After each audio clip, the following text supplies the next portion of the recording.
Babylon the Great is about to get its just due for everything that they've done. You know, this destroying wind is about to consume this place forever. And, hey, we're just at the beginning of it, right? As you see the Mede-Persian Empire's getting bigger. Persia is somebody that they cannot defeat. The weak are saying they are strong. As we get into this, Shalom, Brakat Yahweh, Ba'ashem Yahweh Shai, Ba'ashem Rekakadash, double honors, the elders and apostles of Great Millstone, who are teaching this truth with sincerity. And shout out to Yakims out there in the four corners that proclaim this truth. Brakat Yahweh, Brakat Yahweh Shai, Ba'ashem Rekakadash, Brakatam. So he came in speaking lies, he plundered our people, and he enslaved us. You know, from both the northern to the southern kingdom. The northern kingdom was the first to be enslaved and lied to and deceived. As a little bit of history, we need to go into some history, right? So that way we can rejoice at the downfall of the Babylonian Empire. And it's good to see. We're going to see this place destroyed probably in the next 8 or 9 months. I don't see it going on much longer with everything that's in place. The United States government is offering you a piece of land of your own. We have our own land. No, it's not yours. But here he comes in with lies. Did they buy it? No. Did they trade for it? It's not like that. Then how can they own it? He has a point. If you accept our offer, you won't have to hunt buffalo anymore or roam the prairie. You can depend on your country to take care of you. You are not my country. Senator Crane has come here to offer your people a better way of life. Better than what? Better than what you have. I like what I have. I understand that. But your people live in the Stone Age. We live at the beginning of a great industrial revolution. We will give you everything you need if you will just submit to living on a reservation. We need nothing from you. If you walk away from here without a deal, you are asking for war. No. You ask for war. You must think of your You got women and one with children. Iran now. I am thinking of them. How can I ask them to give up what they have for this? I have never seen such a dark, filthy place. Listen to reason. Your people will be slaughtered. As will yours. Be warned. We Cheyenne are plenty, and my braves are hungry for a good fight. What we're about to witness in America is karma. Yep. A country built on satanic principles. Yep. Kill, steal, and destroy.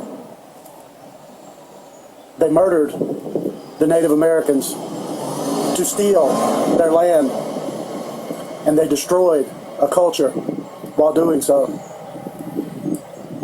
In the United States, the country that's called the United States, there were over 80 million Native Americans,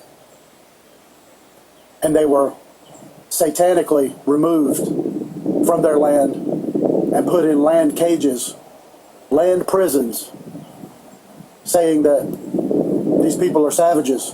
We'll put them on reservations so that we don't have to deal with them. They can be their own sovereign people. Well, the United States karma is about to hit, and we're going to see. We're going to see who's left standing at the end of all of this. When karma hits the United States for what it did to the native people, I myself, being half Eskimo and half Cherokee, this is going to be huge karma to watch.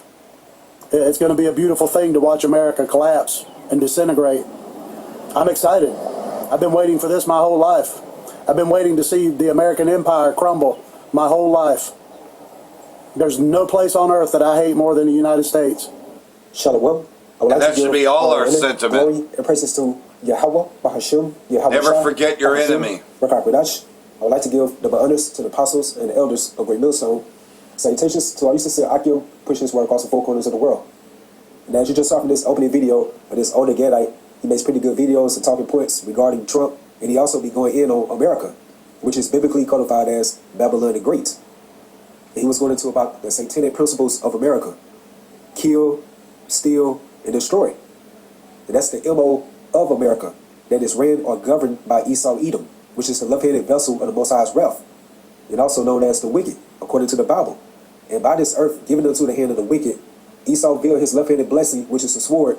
He has been using his hammer of the earth, referring to America, as a major devastator upon the other nations. And when you read Habakkuk, the second chapter, within the NLT, the New Living Translation, it goes into how you have plundered many nations, or you have spoiled many nations, which is through your democracy, or your westernization, or your Americanization, your harsh policies, codes, different rules of law, your economic sanctions, and last but definitely not least, by your military. So the way that America is currently moving around this earth, a lot of people are starting to waken up and realizing that America is definitely the problem of the earth. That's ran by the biblical Edomites. And this biblically explains why everything is transpiring around the earth right now, because America's about to meet its karma. Like that guy at the beginning of the video stated, which goes into like the sum of one person's actions, deeds, or your fate. And more so, it's the judgment of Yahweh Bahashim, Yahweh Shai, where America's about to meet its just due. And when you look up the meaning for just due, it goes into something that is rightfully owed, deserved, or merited. Hence, a reward, which goes into a consequence that happens to someone as a result of worthy or unworthy behavior. And over the last 250 years, how has America been acting? Just totally brutal and ungodly. So the build up to all of this, hence these anti-biblical prophecies, is all for the controversy of Zion. And Zion represents the biblical Israelites, who are your so-called Negroes, Latinos, Hispanics, and Native Americans. Because the Most High, Yahweh, has never forgotten what America has done and still doing to his chosen people. And that takes me to Isaiah 34, verse 8. For it is the day of the Lord, Yahweh Bahashim, Yahweh Shai's vengeance, in the year of recompenses for the controversy of Zion. And the word recompense goes into like a payback. And it says for the controversy of Zion. And when you have a controversy with someone, that means you have a dispute, a disagreement. Like you got a bone to pick with someone. And that's exactly how Yahweh Bahashim, Yahweh Shai has with the inhabitants of the earth. And more so the ones that's within that rulership stead of the earth, which are the biblical Edomites. Again, the earth is given unto the hand of the wicked. So again, for it is the day of the Lord, Yahweh Bahashim, Yahweh Shai's vengeance, in the year of recompenses for the controversy of Zion. And according to 2 Thessalonians 1:6, seeing it is a righteous thing with Yahweh Bahashim, Yahweh Shai, to recompense or pay back tribulation to them that trouble you. And according to biblical prophecies and also secular history, what nation or race of people trouble us the most as a whole? The so-called Caucasian race, who are indeed the biblical Edomites.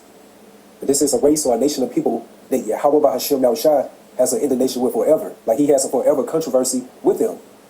So just harping back on this Odin Gadite's points that he made at the beginning of this video, and one of his many solid points that he made, how America is responsible for satanically removing the so-called Native Americans from their ancestral lands. And ultimately, we know that the so-called Native Americans are part of those 10 tribes we read 2 Kings that sailed from the Assyrian captivity to now what we know as the Americas to uphold the laws, statutes, and commandments of the Heavenly Father Yahweh. And they got settled here within Americas. And later down the line, what happened to the so-called indigenous people? That troop overcame them. We read Genesis, the 49th chapter, the 19th verse. And that troop is referencing to Esau Edom. And one in particular, President Andrew Jackson, which was the 7th U.S. president, and this devil signed into law the Indian Removal Act in May 1830. And it was authorized by the U.S. federal government. And where they displaced or removed millions of so-called Native Americans from their ancestral lands. And they lost massive amounts of their lands, environmental injustices, and also caused cultural disruptions. Because in 1879, you had another devil by the name of Captain Richard Henry Pratt, and he came up with that famous speech that we know as today, kill the Indian in him and save the man. And by saving, that means by assimilating, and more so Americanizing the so-called Native American into the standard of the so-called white man. And that assimilation started off by these Indian boarding schools, where a lot of treacherous acts happened upon those so-called Native American children. And this also further shows you that with this Epstein situation, like these Edomites have always been pedophiles. It's just now coming out to the forefront because we're at the end of Esau's world. So Yahweh Bahashim Yahweh Shai is uncovering the nakedness of Esau Edom. And I stand with that so-called Native American. It's good to see that these people's beloved America is falling the way that it is. And call Halayim Yahweh Bahashim Yahweh Shai for that. Because once America or the hammer of the earth falls via Esau Edom as well, that's the end of our captivity. That's the end of our punishment as the biblical Israelites. So with that being said, seeing it is a righteous thing with Yahweh Bahashim Yahweh Shai to recompense tribulation to them that trouble you. And that takes me to Lamentations chapter 4 verses 21 to 22 within the NLT. Are you rejoicing in the land of Uz, O people of Edom, or the so-called Caucasian race? But you too must drink from the cup of the Lord's anger. And that cup represents hardcore slavery. and it's going to be in righteousness, because the defiled things that you did upon us as a people, like having the son to breed with the mother, and that's where you get that term motherfucker from. We are not going to be doing atrocious, vile acts like that. That's very sick. However, you will serve draconian punishment, and you're going to drink that cup, and it's going to be doubled according to the standard of Yahweh Bahashim, Yahweh Shai. So, but you too must drink from the cup of the Lord's anger. So all the curses, the negativity, the stigmas, the humiliation rituals that we have to go through as a nation, like that black cloud hovering upon us, all of that's about to be translated from off of us unto the biblical Edomites and their counterparts, or their joint heirs, which are these other nations. Because when you read Ezekiel, the 36th chapter, the 2nd verse, it said, your enemy has said unto you, aha. And when you go to the word aha in the blue letter, it goes into to rejoice over the misfortune of your enemy. Like these other nations, beginning with Esau, Edom, they love to see us in our lowest. They love when our people gravitate into sin culture, doing everything under the sun to displease Yahweh Bahashim, Yahweh Shai. And that's mainly because they know our kryptonite, or our weakness as a nation, which is sin. And pursuant to Romans 6:23, for the wages of sin is death. So they promote death culture upon our people, hence the satanic American democracy, or westernization, black culture, which all entails a so-called lifestyle of sin. So it says, you too will be stripped naked in your drunkenness. O beautiful Jerusalem, your punishment will end. You will soon return from exile, but Edom, your punishment is just beginning. Soon your many sins will be exposed. And boy, are we seeing the exposure of Esau, Edom within these latter times. And more so pursuant to 2 Thessalonians, the 2nd chapter, the whole world seeing the wicked being revealed. And as it said, who the Lord Yahweh Shai consumed with the spirit of his mouth, via the servants, the prophets. And that's the elect from the southern and the northern kingdom. And also the third witness as well, which goes into these truthers or whistleblowers, and they are sounding the alarm upon Esau's wickedness as well. So again, O beautiful Jerusalem, your punishment will end. You will soon return from exile, but Edom, your punishment is just beginning. Soon your many sins will be exposed. And we're within some beautiful times, because we are witnessing all types of manner of wickedness that's more uncovering the nakedness of Esau, Edom, via this spiritual vehicle, which is the World Wide Web, or the internet, and by this divine exposure is bringing more shameful spirit upon Esau's glory. And that's the hopefully elect of the nation of Israel, who are sincerely and genuinely looking forward to the next kingdom to come, which is the kingdom of Yahweh Shai. It can be interchangeable with the kingdom of heaven. We are supposed to be delighted, because again, this all biblically identifies that we are at the end of our captivity, the end of our prison sentence. So therefore, we are locking unto those prisoners of hope, and we are looking forward to our spiritual Bell's bondsman, Yahweh Shai, to ultimately free us. So that takes me to Revelation 18 verse 20. Rejoice over her, and that her is referencing to America, because America is personified as a woman according to the Bible, and more so a whorish woman. That's why America is known as, within Nahum the 3rd chapter, the mistress of witchcrafts, due to her involvements with all types of sorceries. And pursuant to our law as the biblical Israelites, within Exodus the 22nd chapter and the 18th verse, it says, thou shalt not suffer a witch to live. So rejoice over her, thou heaven, and ye holy apostles and prophets, for Yahweh Bahashim, Yahweh Shai, have avenged you on her. And we're seeing that avenging happening right now, how the city of confusion is being broken down. Like, look at the way that America is crumbling right now. More and more people are coming to that realization. Like, this could very well be the end of America. And that's because this prophetically is the end of America. And remember, on July the 4th, 2026, America is approaching its 250th year anniversary by signing the Declaration of Independence. And according to certain historians, the lifespan of a kingdom or an empire is 250 years. And the way that things are going right now hits these end-time biblical prophecies. We are very near to that door of America's end. So again, with that being said, rejoice over her, thy heaven, and ye holy apostles and prophets, for Yahweh Bahashim, Yahweh Shai, have avenged you on her. And a mighty angel took up a stone, like a great millstone, and cast it into the sea, saying, thus with violence should that great city Babylon be thrown down, and should be found no more at all. And that's because, look how America was so-called established.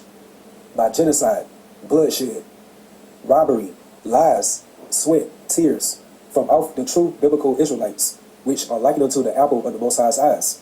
When you read Zechariah, the 2nd chapter, and the 8th verse. And once you go to the word apple, it goes into pupil, which is that black circular opening in the center of the iris that allows the lights to come enter into the eye. And it's a delicate thing. So imagine when someone puts their finger in your eye. It's very sensitive or delicate. And did not the Most High say within Baruch, the 2nd chapter, how my delicate ones have gone rough ways? And those delicate ones are referring to the Israelites. So by touching the apple of the Most High's eyes, that means that Esau, Edom, and along with his joint heirs have touched a made people. And they have to answer for that, especially America. Pursuant to Baruch 4:32, miserable are the cities which thy children serve, and miserable is she that received thy sons. And that's really the whole world, because due to the diaspora, we are scattered into the four corners of the world. But that main miserable city is definitely referencing to the city of confusion, which is America, Babylon the Great. So, and the mighty angel took up a stone like a great millstone and cast it into the sea. That's going into those nuclear missiles. We are definitely within the midst of World War III. Saying, thus with violence should a great city, Babylon or America, be thrown down and should be found no more at all. So if anyone has a question, like why America's folly or experiencing all types of negativity the way it is right now, this is all because of the controversy of Zion. And when we're at that breaking point that America, aka Babylon the Great, is about to meet its just due, which is that righteous divine judgment that Yahweh Bahasham Yahushua is going to bring upon her. So that concludes the lesson through the Spirit, and hopefully with that, you all stay edified, you all stay strong, keep pushing forward. Shalom. And so here we are today, you know, recompense. We're watching the Most High Yahweh Shai recompense Esau for all that he has done, you know. And like everything else, though, well, Trump signs memo directed DHS to pay TSA agents. First paychecks could arrive by Monday. Reuters says 50,000 TSA agents could be paid as early as Monday. Trump officially puts out a presidential memorandum instructing DHS to pay TSA agents. Congratulations, Trump finally did his job. You know, he's been telling everybody else how to live, but he ain't even fixing problems at home. This is the first time he actually fucking got on it since he's been president, right? You know, you went into a full shutdown, you know, in the fall last year, right? And they still had this shutdown, which is still a part of the shutdown, right? Because they kicked the can down the road a little bit, then they went into a partial government shutdown. And this partial government shutdown was for 2 months. They didn't get paid. And a lot of them did quit. And then, as you know, Trump put in ISIS on Monday. So like everything else, so, you know, he finally put that in there. He just did that so that way he could stir things up. President Trump wrote a presidential memorandum on Friday afternoon. The Department of Homeland, in coordination with the Director of Office of Management Budget, should use funds that have a reasonable and logistical nexus to TSA operatives to pay TSA agents until regular funding is restored. So that's not even finished yet. You know. And of course he's blaming the Democrats. Well, you and I both know that they all are two hands of the same, or, you know, as they say, two horns like a lamb, but speak as a dragon. They're all the same. So Rubio actually was asked the hard-hitting question. And he answers, Iran war to last 2 to 4 more weeks. So, okay, so this could be wrapped up. So, it could be wrapped up 2 more weeks. And this is the end of the first month, right? We're going into the second month. Iran war could last 2 to 4 weeks, says Secretary of State Rubio. At the G7 meeting in France, Rubio reported to have said the U.S. is now very close to holding serious negotiations with Iran. Oh boy. More lies, right? But this is what he's saying. I did describe to our allies, however, that immediately after this thing ends, we're done with our objectives, one of the immediate challenges. So, like everything else, though, like that's going to happen. You know, you could definitely tell that it's not. Trump says Cuba is next, denies losing MAGA support. Cuba's government has faced mounting pressure from Trump, who imposed a de facto oil blockade in January. So, you know, this piece of shit, you know, which shows you the heart of Esau Edom, you know, can be found in this fuck, right? You know, this child molester, because that's what they did to our people when they first came. You know, so Trump is the epitome of Esau Edom. U.S. President Trump said Friday Cuba is next in his latest threat against the island, as he dismissed concerns that recent American military actions could cost him his political support. Cuba's government has faced mounting pressure from Trump, who imposed a de facto oil blockade in January and mused about taking the country. I built this great military, I said. You'll never have to use it, but sometimes you have to use it, Trump said. And Cuba is next, by the way. But pretend I didn't say that. So he also wants to get Greenland. He ain't done. He ain't done yet. Because remember, they didn't support their terrorism against Iran. So he said he's just going to grab Greenland from them too. Iran war shows why Europe is no longer relevant. And this is what they're saying. Yeah, you're right. They don't need us. You know, why should we have any ties to Babylon anymore? The U.S.-Israeli aggression drives the last nail in the coffin of the rules-based world order. So pretty much so, they've had it. They're through. The U.S. and Israeli states started another myopic and dangerous regional war that is ultimately doomed to be counterproductive for all. Unlike the Israeli state, the U.S. may be willing to settle for a significant and durable degradation of Iran's nuclear missile capabilities and of Tehran's allies, especially Hezbollah.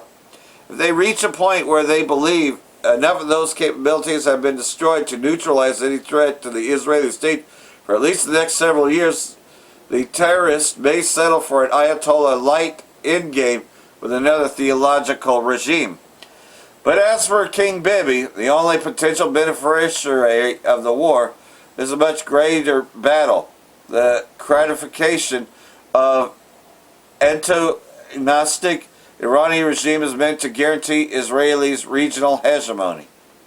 The ultimate goal is not the end of a hostile regime, but has always represented an obstacle to Israeli religious supremacist project well beyond creating a buffer zone around the Israeli state. The aim is to territorially recreate the biblical promised land known as Greater Israel, and that's what it's about, because they want to bring in their Messiah.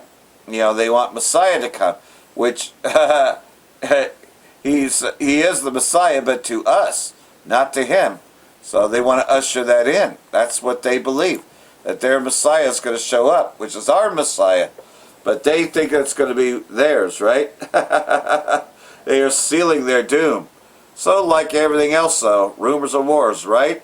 You know, the invasion of Iran is near because you've been hearing about it for some time. So a short snippet, right, about how this is going.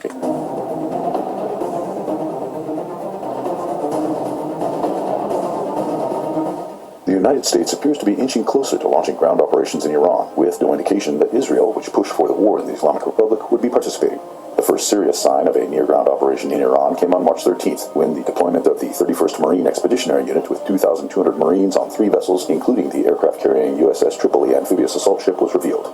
Just a week later, on March 20th, it was announced that the 11th MEU, with approximately 2,500 Marines, would be heading to the Middle East aboard the aircraft-carrying USS Boxer amphibious assault ship and 2 other vessels. On the same day, it was also reported for the first time that elements from the 82nd Airborne Division will be sent to the Middle East. Later reports suggested that as many as 3,000 paratroopers from this elite unit could be sent.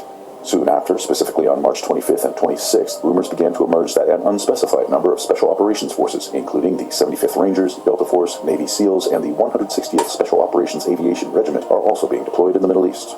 The Karg Island, Iran's most critical maritime oil export hub, will be, according to many reports, the main target of any ground operation, with the aim of pressuring the Islamic Republic into reopening the strategic Hormuz Strait. Other reports suggested, however, that the ground operation will take place in the province of Isfahan, in the heart of Iran, to secure highly enriched uranium. This is, of course, much less likely. Amid this military buildup, U.S. President Donald Trump upped the tempo on March 22nd by threatening to obliterate Iran's power plants if it doesn't open the Strait of Hormuz within 48 hours. The very next day, Trump backed down, claiming that he started talks with Iran. On March 26th, he pushed the ultimatum further out to April 6th. The Islamic Republic was not fooled, with reports from March 26th revealing that it had been laying traps and moving additional troops along with air defenses to Karg Island. Any ground operation in Iran will likely require the support of Gulf countries, and some reports have already revealed that Saudi Arabia and the United Arab Emirates could join the war. Interestingly, Israel, which pushed for the ongoing war on Iran in the first place, does not appear to be preparing to join in ground operations there. So far, everything suggests that it will be Americans and possibly Arabs fighting in the Islamic Republic in what is expected to be the riskiest U.S. ground operation in decades. So there you have it, though. We'll become legitimate targets. And eventually we're going to see country taken, right? You know, rumor has it that Iraqi resistance forces could grab Kuwait. And then, of course, like everything else, though, Gomer and all his troops could remodify and have Syria. And, of course, the Israeli state, takes Lebanon. And, because they already have a deal with the Syrian government. You may as well face it, though, that somewhere Turkey and the Israeli state are going to clash over Syria. But that's a separate war from Iran, because right now it doesn't look like Turkey's even on the side of Iran. But like everything else, though, Russia's still an ally to both. Pentagon weighs sending another 10,000 ground troops to Mideast, suggesting seizing Iran-controlled islands. The Pentagon has been looking to send 10,000 additional ground troops to the Mideast to give the president more military options as it weighs peace talks with Iran, which you know that's a farce. So like everything else, though, just hours before Trump said he was pausing strikes against Iran's energy sector for 10 more days, till April 6th, peace negotiations can take place. Wall Street Journal reported that the Pentagon is sending up to 10,000 additional ground troops to the Mideast to give the president more military options as he weighs peace talks with Tehran. So Trump has repeatedly said he will open the Strait of Hormuz with or without the help of his allies. And it's increasingly looking like. So either way, though, you see that Esau's doomed to fail in this. And it's going to be a bloodbath over there, and it's going to be fun to watch. But nonetheless, though, you can forget about the April 6th deadline anyways, because the infrastructure was hit anyways. The Israeli state's already attacked. The U.S. Israelis target Iran's largest steel companies a new wave of strikes, so they've already went after energy infrastructure. The U.S. and Israeli state targeted Iran's Kanishkan and Mopa steel companies, among the country's most strategic and largest steel companies, in a new wave of strikes amid ongoing escalation. Regional escalation continues since the U.S. and Israeli state launched the joint offensive on the 28th of February, killing more than 1,340 people, which includes the supreme leader Ayatollah Khamenei. So, like everything else, though, they've already attacked the energy infrastructure. The U.S. signals allies no immediate plans for a ground invasion. Yep, more smoke being blown. As Iran warns heavy price to pay for nuclear and steel plant attacks. So, like everything else, though, the U.S. signals to allies that no ground invasion is coming, with thousands of troops still en route. Iran denies requesting Donald Trump's 10-day halt. Israeli state attacks steel and industrial sites. So, just trying to catch them off guard, basically, is what all this is. I don't think they're off guard. I think they're very well alert. And so Trump went on further to say that the U.S. still has 3,500 plus targets to strike in Iran. And you're looking at another 3 or 4 weeks, according to them, if you believe them. Speaking of Future Investment Initiative Priority Summit in Florida, on Friday, President Trump said more than 3,500 targets remain. And we're not just going after targets. Again, they have no aircraft, no anti-aircraft. So we're just floating over the top, looking for whatever we want, and we're hitting it. We have another 3,554 targets left. And that'll probably be done pretty quickly. And then, at some point, we're going to have to determine what we do. But they have never seen anything like it, right, because the likes of which they've never seen before. President Trump also said Iran had fired over 100 missiles at U.S. aircraft carrier, and every single one had been intercepted. Wow. So they repelled all those attacks.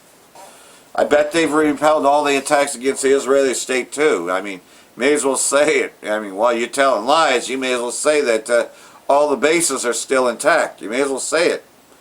Talks are ongoing. Reopen the Strait of Hormuz, President Trump said, emphasized the need for Iran to take the lead. So, just more bullshit, just on a different day, right? So, well, like everything else, though, this is from the Dollar Vigilante. The trap has sprung. Why April 6th is a massive lie? Well, you may as well say it. It's already happened. And he has his own sense of humor, if you hadn't seen it before. I love his dogs, man, you know. And I can't wait to be in a place where I can actually have dogs. Right now, I had to give up my German Shepherd, and my Pomeranian recently died. So I only get to visit my German Shepherd at my sister-in-law's house. I can't wait, though, till get out of this fucking place. I can have all the dogs I want to in the next kingdom, right? You know, because this place is so fucked up. They keep raising the rent, but they don't fix anything here. Yeah, it's a shithole. Yeah, I live in the projects. You know, hey, I'm suffering just like everybody else is, you know. But we're just waiting for a better kingdom to come. And we're seeing Esau at the end of it. So, you know, getting into more about what's happening as we enter the second month. Good. You doing another video? I'm getting on the couch. What's going on? And a Passover's coming up, too. What is this, like, you do a video every day now? Yeah, pretty much, Apples. What's going on? WW3? Jews? Yeah, you got it, Apples. Yeah, they're trying to kill us conspiracy theorists. Like, there's no way I couldn't do a video today, because so many things happened since yesterday, and massive things. It's a good thing I got the Tesla machine. If it wasn't for the Tesla machine, I don't know if I could do all these, but luckily I do have the Tesla machine. I'm starting to finish up the front area here. See if I can pass by. There we go. Yeah, I told my video editor, I'm like, I'm gonna have to do another video today, and he's like, you know, I just have to let you know, I don't know if I can continue to do this. He was like, I might die. I've been working like 10, 12 hours a day and like nonstop focus for like weeks now, every single day. And I was like, I know, man, I know. He doesn't have a Tesla machine. I gotta get him a Tesla machine. But I'll have to figure that out. So my video editor might die because of all this. But no, this is getting insane. This is, I had to do a video. Like, there's no way. Well, there was a way. Like, I could just leave all you guys just hanging. And good luck and try to survive. But, you know, I can't do that. I gotta try to help you guys out for free with my free videos. Anyway, no, this is insane. So, let me get started, because not only is my video editor almost dying, but I'm like out here 2 hours a day in the hot sun walking up hills trying to get you guys this information. But yesterday, which was Thursday, this will be coming out on Saturday, so I'm recording on Friday, just so you know. Trump tweeted again. Of course, not Trump, but you know, whoever the AI thing is, the global satanic pedophile cult's bosses of his. He sent out a tweet and he's like, oh, I've decided I'm going to give Iran until April 6th. I'm going to give them another week before I start bombing and killing everyone in Iran. Which is by itself just insane, right? Like, where else is this? You know, you can't even post anything on X. Max even gets banned on X for pointing out minor things. They say it's hate speech. How about what Donald Trump says? He says he's going to kill everybody all the time. He already tried to kill everyone with the lethal injections. And look, I guess in a certain way I'm the father of the vaccine because I was the one that pushed it. Yeah, I put out a tweet. And, of course, drum roll please, just 15 minutes before Trump made his announcement, there was unusually heavy volume in the S&P 500 and NASDAQ. Right after Trump spoke, the market spiked hard. In a matter of minutes, insiders walked away with millions of dollars in profits. This is not normal. I don't know who that guy is, but that's completely normal. That's exactly how it always goes. But here's something interesting. So he said that, and stock markets went up quite a bit right after. And oil went down quite a bit right after, but only for a few minutes, and then it actually went back to where it was, and now the stock market's been crashing ever since, and oil's been skyrocketing, well above $100 now, $106 at the moment, and going way higher. I'll get into that. But that's because, remember the original date Donald Trump said he was going to attack all these places was Friday, which is the day I'm recording this, and the day that they did attack everything. So once again, he puts out a tweet, he's like, oh, we're going to give them another week. And then just like Israel, totally, it was a lie. Everything he says is a lie. And they bombed Iran pretty heavily on Friday. Yes, the U.S. government has just attacked Iran's Kondab power plant. Iran had already made it clear that its power plants were attacked. It would destroy all power plants and desalination plants in the region. Very soon we may see retaliation from Iran. And they actually attacked more places. All three of Iran's largest steel plants were struck at the same time that night on Thursday evening. And Iran is doing what they said they were going to do. Iran issued an evacuation order for the following steel production plants. In Saudi Arabia, Hadid Steel. In the United Arab Emirates, Steel Arkan. In Qatar, Steel. Bahrain, Faluth. In Kuwait, the United Steel Industrial Company. And in Israel, Yehuda Steel. And right around the time, or just after, I think, that the U.S. and Israel attacked all these places in Iran, which they said they weren't going to do for another week, a Pakistani-flagged oil tanker was destroyed by Iranian missiles a few hours earlier while crossing the Strait of Hormuz. Pakistan has earlier betrayed Iran by rerouting Iranian oil to the U.S. This is a reply by Iran to Pakistan. And this is why I'm doing the video. Things are escalating fast. Saudi Arabia is urging the U.S. to ramp up attacks, may join the war. Iran just turned back 2 Chinese state-owned container ships in the Strait of Hormuz, despite China being on the approved list. Tehran now says only ships carrying household goods, cars, clothing, or pharmaceuticals for Iran can pass. Only, drumroll please, 33% of Iran's missiles destroyed after 1 month. Iran still has a significant arsenal and recoverable stock. Drone capability is largely intact. Iran's supreme leader has refused negotiations. So the Strait of Hormuz is completely closed again, and on the other side there actually was another strait called the Bab al-Mandab Strait, but that is now being closed. The Houthis just officially entered the Iran war. You have no idea what they just triggered. Everyone is watching the Strait of Hormuz. That's old news. The Houthis entering means the Bab al-Mandab Strait is next. Let that sink in. Hormuz is 20% of global crude oil, already blocked for 28 days. Bab al-Mandab does 12% of global trade. It's about to be targeted. Combined dual choke point scenario, 28% of seaborne oil offline simultaneously. This has never happened in recorded modern history. 5,900 people are dead, oil is up 60%, and now a 5th faction just entered the war. The Gate of Tears isn't just a shipping lane. Every ship going from the Red Sea to the Suez Canal must pass through it. If the Houthis close it, Europe's cheapest oil supply route is gone. In 2023 to 2025, the Houthis attacked 100 plus commercial vessels using this exact playbook. They know how to do this. They've done it before. They're better armed now. Do you understand what this means? Oh, hang on, I got a car passing me on the... Oh, who's that? Who's that cool little kid? You just ride around on your end. So there you go, man. You see the perfect storm. Okay, adios, disfrútalo. The MOTB could be mandated very shortly with all the crises in place.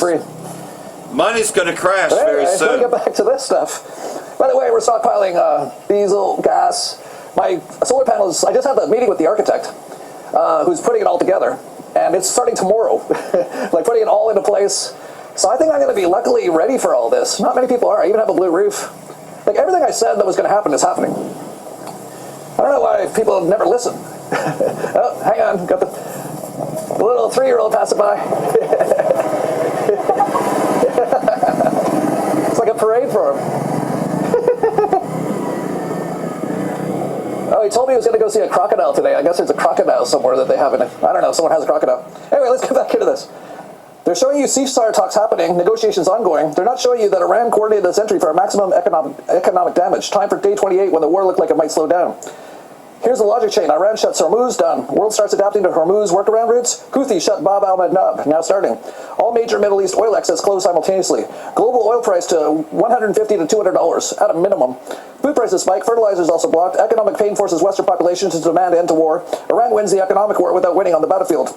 If this war was pretty much complete, as Trump said on March 9th, why are new factions still entering on day 28? Complete silence. This isn't a Middle East war anymore. This is a coordinated attack on the global energy system, and most people still have not understood what this means. Yeah, even that person probably doesn't understand what it means. It's funny when people say that, and I'm like, you don't understand what it means. Like, he gets a lot of the superficial stuff, but this is all a giant satanic pedivore plan to basically kill, enslave, and impoverish everyone on Earth.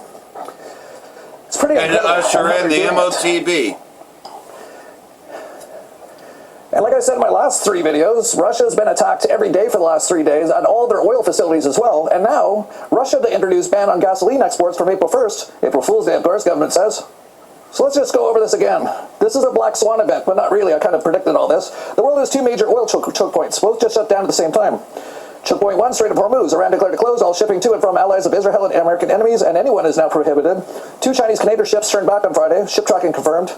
8 million barrels of oil per day offline, 20% of the world's daily oil supply gone. Checkpoint 2, Russian Baltic ports, Ukrainian drone strikes hitting export terminals. Russia warning buyers of force majeure, they legally cannot deliver. 40% of Russia's oil export capacity about to halt. Without Hormuz, no oil for Japan, 73% dependent. No oil for South Korea, 70%. No oil for China, 40 to 45%. No oil for India, 42%. Without Russian Baltic exports, no backup supply for Europe. No alternative routing for Asian buyers. No relief valve, period. Both at the same time means there's nowhere for the oil to come from. And this doesn't even include that they just shut down the other strait. The price, Brent, oil, currently around $111 and climbing. WTI crude, 96 and climbing. March on track for record monthly oil price gain. Tanker deliveries running out, not slowing, running out. Conflict extending into April. One choke point is a crisis. 2 choke points is a black swan. Well, it's 3 choke points now. When this many supply lines break at once, it's a collapse. That's what I've been saying. The craziest thing about all this is your average person has no idea. It's so incredible. I'm always so surprised in this matrix. I'm like, how does no one see any of this stuff? Like, your average person has no idea. Well, they're going to find out probably in the next week or two. It's already getting crazy across the world, but that's just the very beginning, and I'll talk about that in a second. But we've also now found out that the explosion at Valero's Port Arthur refinery in the U.S. has taken one of the largest U.S. refining facilities offline. The shutdown removes almost 415,000 barrels of refining capacity per day from the U.S. market. Oh, there goes more oil. Just, total coincidence. Just had nothing to do with anything. Just, oh wait, there's more.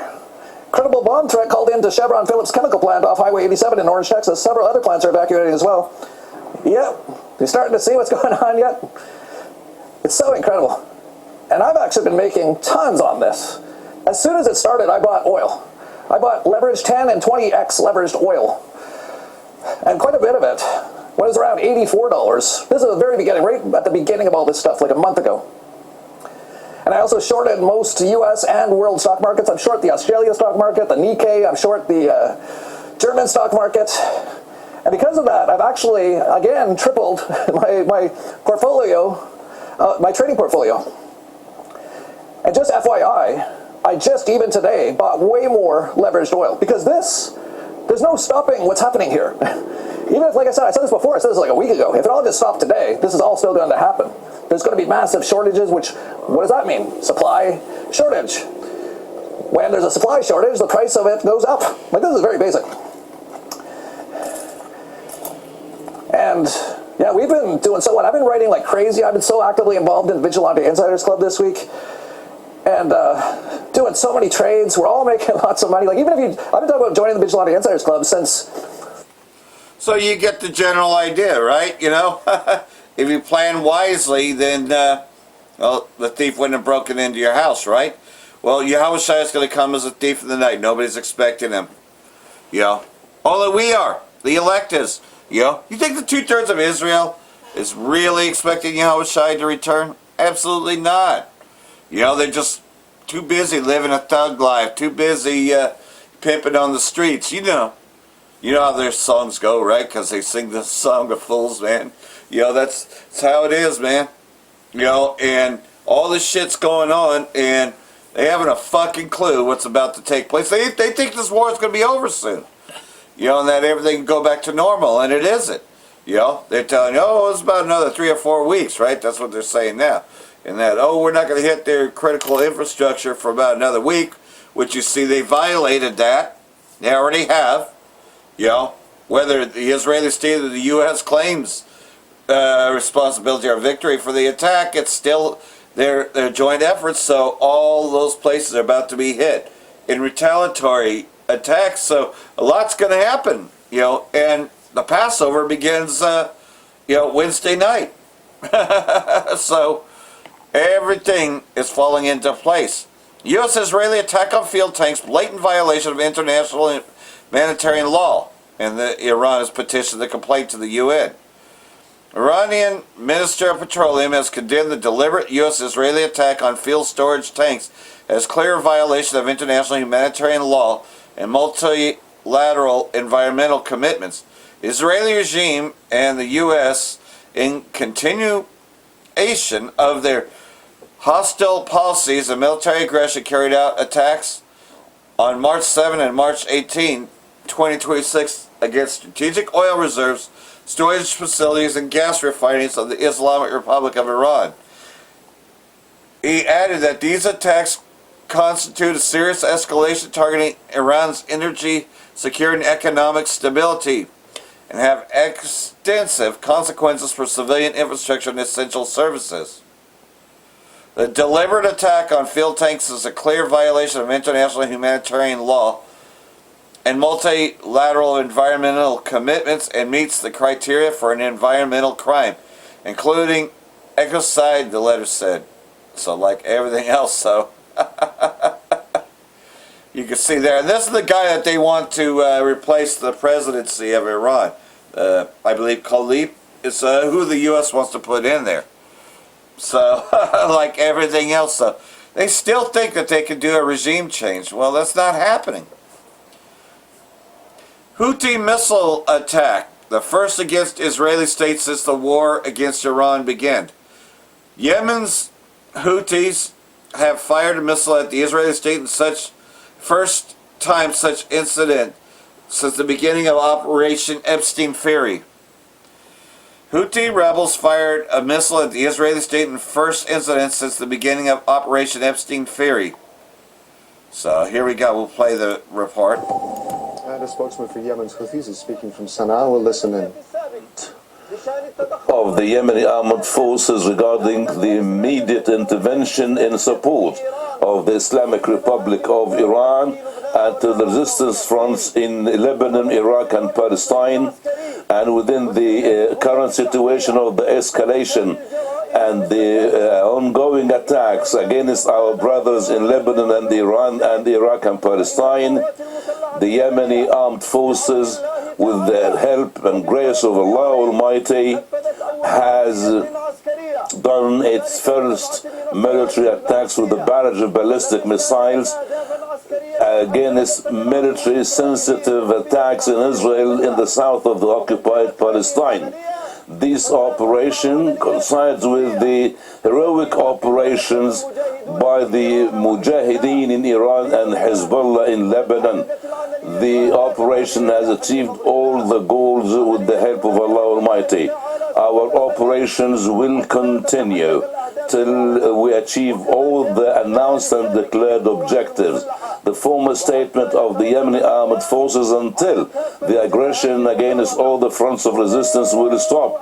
Allah is our supporter and Allah is the grace, and with the help of Allah we will live. Long live Yemen, independent. Victory will be for Yemen and the free people of our nation. Sana'a, Yemen, the 28th of March 2026. So there you go. They've officially entered into the war. Russia warns of consequences of U.S.-Israeli strike on Bushehr nuclear site. Russia's envoy to Austria and permanent representative to international agencies in Vienna, Alinov, condemned the U.S.-Israeli strikes against Bushehr nuclear site and warned against any future attacks. He said the attacks did not damage any infrastructure and that the radiation level had remained normal. However, he warned that any damage to the nuclear sites could be disastrous, not only for Iran but the entire region. You think that's going to stop the Israeli state? Absolutely not. After the second attack on Thursday, Garza once again condemned the strike and demanded that the Israeli regime and the U.S. show restraint and follow international protocol regarding nuclear sites. The AEOI confirmed on Friday that the third Bushehr nuclear power plant had been struck by a projectile, marking the third attack on the facility. So, pretty much though, they're continuing. You know, under the guise that, Iran's trying to build a nuclear weapon. More U.S. troops injured, refueling jets damaged as Iran war enters second month. President Trump says Iran is being decimated while his envoy is hopeful for talks this week. Right. As the war enters its second month, U.S. President told Saudi-backed investment conference on Friday that they were only 3,554 targets left to strike in Iran. The U.S. Department of War recently touted the milestone of 10,000 sorties. So, like everything else though, just blowing smoke up their ass. United Arab Emirates has an active role in Iran war and will be pounded if U.S. invades, Iranian sources tell. Iran's leadership believes Trump threatened ground assault will probably be launched from the United Arab Emirates, which may be more active in the U.S.-Israeli war than thought. Tehran believes the United Arab Emirates is playing an active role in the U.S.-Israeli war against Iran and any ground invasion will lead to widespread attacks on Emirati state assets, two senior Iranian sources told Middle East Eye. And Apostle Tar has a map he's going to show you in just a minute, because I got the video, because we should all be looking at that map, you know, because that desert wilderness, well, that's the opposite side of Iran. You see, he told us a long time ago that the Valley of Jehoshaphat, you know, is going to be right there in Saudi Arabia, and that whole desert wilderness is where most of the military is going to be sent. A month into the conflict has battered global markets. Donald Trump is weighing whether to use ground troops to seize strategic islands in the Strait of Hormuz in an attempt to stop Iran from disrupting energy supplies. Attention is particularly focused on Karg Island, the hub through which roughly 90% of Iran's oil exports flow, and Qashm Island, which overlooks the strait. Such an operation would probably be launched from U.S. bases in the Gulf Arab states, which have come under retaliatory attacks for the Israeli strikes against Iran, which have killed at least 1,900 people so far. So, like everything else, so you can see that very much so it's going to pick up very soon, if it hasn't enough already. At least 3 killed after U.S.-Israeli airstrikes razed residential buildings in Tehran. At least 3 people have been killed after a residential building was destroyed during U.S.-Israeli airstrikes on the Iranian capital overnight. RT's Tehran Bureau chief has reported from the scene. So hopefully we got this video here. We'll play this. 26 people have been reported killed in a U.S.-Israeli strike on a residential area in the central Iranian city of Isfahan. The apartment block was partially destroyed, with nearby vehicles also damaged by the explosion. Women and children were said to have been among the dead. Which is irregular for the U.S. and Israeli state. Meanwhile, in Tehran, rescue workers have been searching through the rubble for potential survivors after a series of overnight airstrikes. RT Bureau Chief Hami Hamedi reports from the scene.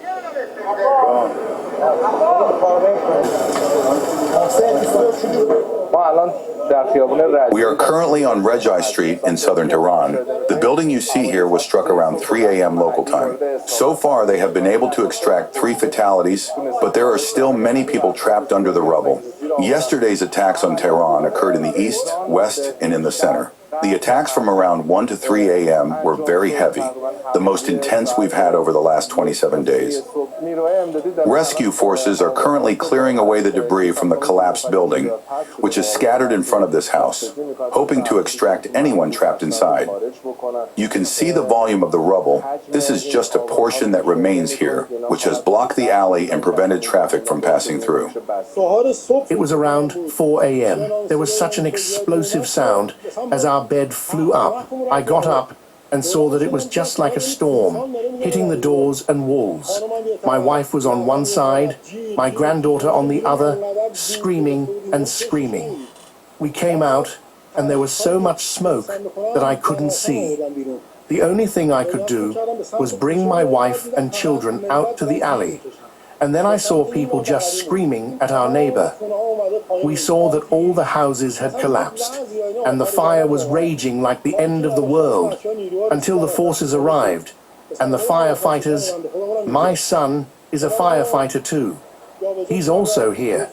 They came and moved things around. I think about 4 or 5 people were martyred. There were a few wounded. And you're seeing the debris yourselves now.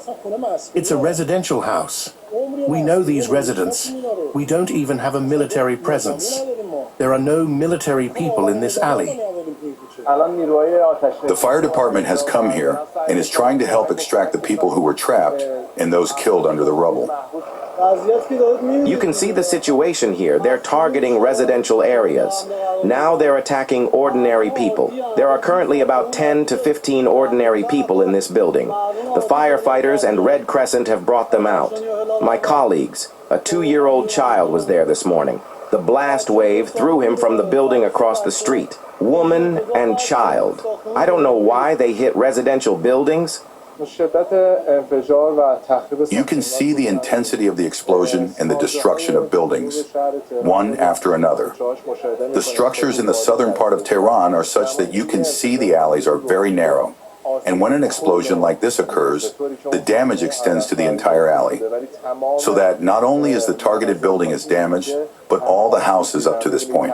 You can see destruction to the point where the alley is blocked. Now a loader is forcefully opening the path to get here. And behind me, you can see damaged cars due to the intensity of the debris. We can see people, families who live in these houses, have been told to wait over there and not come forward until safety is established here. These are the people waiting for this site to open, and their families are waiting to see if they can find those who are trapped under the rubble. And like everything else, though, you know that continued attacks against residential structure is just irregular for Esau Edom. No mercy is being shown whatsoever. But like everything else, though, Apostle Tahar, man, he told you.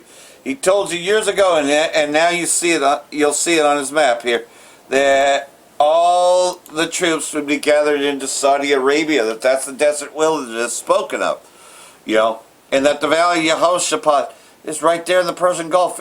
Everything's falling into place. Actually, well, I could, but let's see. Well, we'll just bring Obadiah, right?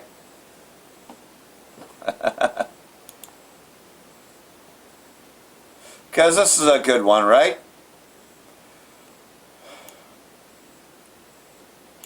Obadiah chapter 1. Because there's only one chapter anyways. Thus saith the Lord Yahweh, concerning Edom, we have heard a report from the Most High Yahweh, and an ambassador is sent among the nations, saying, Arise, and let us rise up against Edom for battle, which the Most High as commander, right? You know, and so here it is, you know. Behold, Edom, I shall humiliate you and make you small among the nations. You are greatly despised. And they are being humiliated and defeated, man. You know, everybody laughs at Donald Trump almost every time he makes a speech, especially when he says their Navy's been destroyed, you know, their Air Force has been destroyed, Iran has lost its capabilities. Oh, they want to make a deal with us? You know? And everybody's laughing at him knowing. And then he recently touts a joke, right? He touts this joke that they wanted to make him the supreme leader, but he turned it down. You know, they're all laughing at him. They see he's a laughing stock. That this war is not going good. Your pride and arrogance of your heart have deceived you, who live in the clefts and the lofty security of the rock. You know, aka, you know, these cave dwellers, which is the Caucasians, which are the Edomites, whose dwelling place is high, who say boastfully in your heart, who will bring me down to earth? You know, we have the greatest nation on earth. There's no other military like it. You hear that all the time from the king of Babylon. Though you build your nest on high like the eagle, you know, because again, talking about that American military might. Though you set your nest among the stars, I will bring you down from there, saith the Most High. You know, because remember, it's Donald Trump that also created the Space Force, right? So he's setting his military, his expansion beyond the stars, right? If thieves came to you, if robbers by night, how will you be ruined? Would they not steal until they had enough? If grape gatherers came to you, would you not leave some grapes for gleaning? Well, that's just it. These savages, because that's who Esau is, they're the savages, you know, but they have the audacity to call our people savages. The only savage are the Edomites. They're the ones that got to destroy everything. You know, that they don't even raise animals or food just for food, just to kill them. They and they kill the pig, right? You know, just raise them just to kill them. How disgusting is that? Because you know what the pig was created for, was to pretty much eat all the spoiled food. And no, Esau's got to kill that too. Everything he raises is just to kill it. That's all that he knows. How Esau Edom shall be ransacked by men who come to ravage the divine, with divine approval, How's hidden treasures shall be searched out. You know, and that's just it though, is everybody's going to turn against him. All the men allied with you shall send you on your way to the border. Then the men that were at peace with you shall deceive you and overpower you. Those who eat your bread, those you trust, shall set a hostile ambush for you. There is no understanding of it. So like everything else, though, all the allies are turning against Babylon. Again, they're fed up with it. You know, because they just, you know, he's saying he wants Cuba, but pretty much so. This is one of the main allies, and this is why Europe is no longer relevant. They know that the U.S., you know, doesn't need them. They're going to cut them off very soon. You know, so pretty much though, it's the last nail in the coffin. This is coming from the EU, which is part of NATO as well. So, like everything else though, there's no turning back. And those that are deployed are never coming back again. You know, once you said goodbye, that was the end of it. To any of those that have anyone in the military, which obviously, you know they ain't coming back. And you know that they'll have to fight Yahweh Shai. Previous videos on that. So, hopefully this has all been edifying. Got one more here from Apostle Tahar, then I'll close this out. For that I want to say, Barak the Yahweh, Barak the Yahweh Shai, Ba'ashem Rakakadash, Wa Abba Babal. Brakatam, Jehovah Elect, Shalom. Shalom, real quick, giving all praise to Yahweh, Hashem Yahshua, Hashem Rakakudah, Shalom to the 144,000, and the rest of the elect out there, Shalom to you all. And I'm going to entitle this video, Joel 2:20, the troops are not coming back home. Or the troops ain't coming back home. So I was watching this 3 minutes in, put up by Sabby Sabs. The title of the video is Iran prepares for ground troops, Israel collapse, Iran mocks Trump. So when you watch this, like I said, I didn't watch the whole thing, 40 minutes long. They're definitely talking about it. She shows clips, one of the clips, matter of fact, she shows a clip from CNN about this news, breaking news. And here this is from Fox News. And they show you, I'm not going to click on it, I'm not going to play it, because you know how YouTube get down. By the way, if you don't know, this is called the Strait of Hormuz. You see this is open? This right here, you got like almost like a bottleneck effect. So if you got a bunch of ships, everything gonna slow down right here. So that's where they cut it off at. For the U.S. and any other nation to get oil, they have to come, you know, take the tanker ships. They got to come through this strait. So that's what that war is all about. Now it says possible landing site for U.S. troops. Now this is Iran. They're not going to land in Iran. They're going to definitely have to land over here on the opposite side, on the west side of the Persian Gulf. This right here is called the Persian Gulf. Iraq is up here. Palestine is up there. Now this is what I did. I will open up the map. Bear with me for a minute.